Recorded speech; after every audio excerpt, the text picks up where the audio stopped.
এটা হলো ঈদের দিনের রান্নাবান্না। সকাল থেকেই রান্নাবান্না শুরু হয়ে গিয়েছে। প্রথমে আমি ছোলার ডাল রান্না করেছিলাম, তারপরে লুচি, সেমাই এগুলো হয়েছে। ঈদের দিন আসলেই ছোটবেলার কথা বারবার মনে পড়ে। আসলে প্রত্যেকটা মানুষের জীবনেই ছোটবেলার আনন্দগুলো সব থেকে বেশি মধুরময় হয়। ছোটবেলায় চাঁদ রাত আসলেই বাবা কাকাদের যেহেতু মশলার ব্যবসা, চাঁদ রাতে বাবা কাকা অনেক রাত করে আসতো, আবার অনেক সময় ভোর হয়ে যেত, কারণ রাত ভোরেই কেনা বেচা হতো। আমরা যেহেতু সবাই একসাথে থাকতাম, আবার ঈদের দিনকে পিসিমণি, জামাই, পিসতো ভাই সবাই আসতো। আর তখন ঠাকুমা দাদুও বেঁচে ছিল। ঈদের দিনে আমাদেরও অনেক আনন্দের একটা সময় কাটতো। সেই দিনগুলো মনে পড়লে এখনো এত ভালো লাগে, সেই সুন্দর মধুর স্মৃতিগুলো। কাকাকে দেখতাম, কাকা আর কি শুকনো বাজারগুলো কিনে নিয়ে আসতো, যেমন সেমাই, সকালে লুচি হতো, আলুর একটা তরকারি করতো মা, আর সেমাই।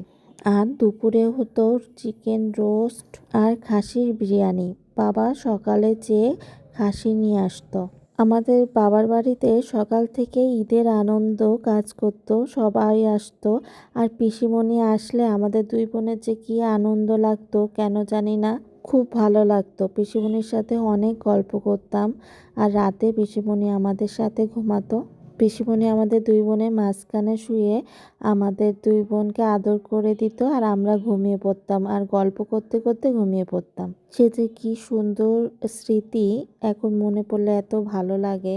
আর রান্নার সময় কাকিমণি, পিসিমণি, মা সবাই মিলে একসাথে বসে রান্না বান্না করতো, গল্প করতো। আমরাও মাঝে মধ্যে এখানে যে গল্প করতাম।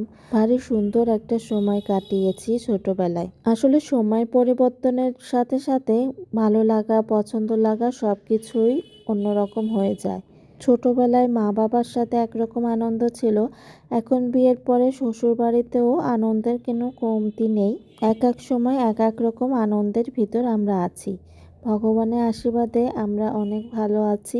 ভগবান যেন সবাইকে সুস্থ রাখে, সবাইকে ভালো রাখে, এটাই ভগবানের কাছে যাওয়া। এই দিনকে শ্বশুর বাড়িতেও সকাল থেকেই রান্না বান্না করছি। রান্নার লোক আছে, কিন্তু ভালো কিছু রান্নার সময় আমরা দুই বোন আগেই রান্না করি, কারণ আমাদের রান্নাগুলো সবাই খেয়ে অনেক ভালো বলে, তাই আমরাই রান্না করতে যাই ভালো কিছু রান্নার সময়, বা বাড়িতে কোনো লোকজন আসলে আমরাই রান্না করি। এই দিনকে সকাল থেকে রান্না শুরু হয়ে গিয়েছে।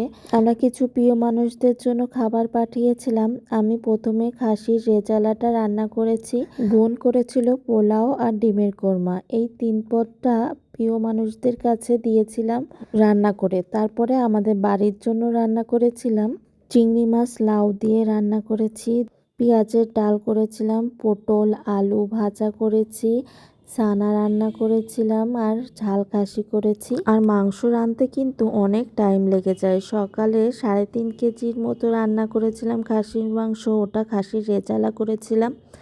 আর দুপুরে খাসির ঝাল খাসি করেছিলাম। এই তো আমাদের ঈদ এভাবেই কেটেছিল। আপনারা কোথায় কোথায় ঘুরতে গেলেন ঈদের দিন অবশ্যই কমেন্টে জানাবেন। ভালো থাকুন, সুস্থ থাকুন।